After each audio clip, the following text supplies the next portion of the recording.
తెలంగాణలో ఇందిరమ్మ చీరల పేరు మీద సీఎం సంబంధిత శాఖ మంత్రి లంచాలు పంచుకున్నారని మాజీ మంత్రి ఎర్రబెల్లి దయాకర్రావు ఆరోపించారు. ఇందిరమ్మ చీరల పేరిట 450 కోట్ల రూపాయలు అప్పు తీసుకున్నారని తెలిపారు. 300 రూపాయల చీర పేరిట 1200 రూపాయలు ఛార్జ్ వేశారని అన్నారు.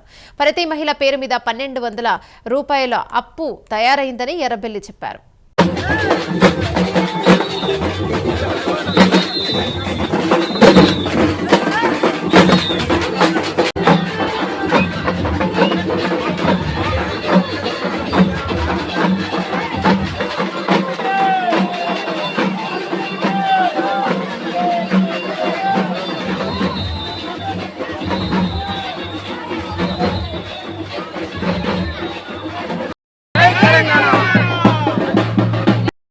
నిన్న నేను వర్ధనపేటలో ఛాలెంజ్ చేసిన నాగరాజ్ చెప్తాడు, ఇందిరమ్మ చీరలు అట్లా మేము బ్యాంక్ లోన్ కాదంటాడు. నేను ఛాలెంజ్ చేస్తున్న, ప్రెస్ వాళ్ళు కూడా రాసుకోవాలి.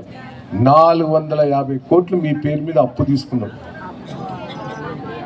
ఒక్కొక్క చీరకు మీ దగ్గర 1200 రూపాయలు ఛార్జ్ చేస్తాడు.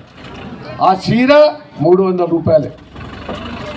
500 రూపాయలు రేవంత్ రెడ్డికి లంచమట, 300 మంత్రి కట. మీకు చీర ఖరీదు 300 రూపాయలే.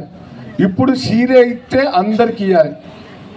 ఇనుంది, చీర ఇస్తే అందరికి ఇవ్వాలి. మహిళా గ్రూపులకు ఇచ్చిందంటే మహిళా గ్రూపులకు ఇస్తే ఇచ్చేవాడు.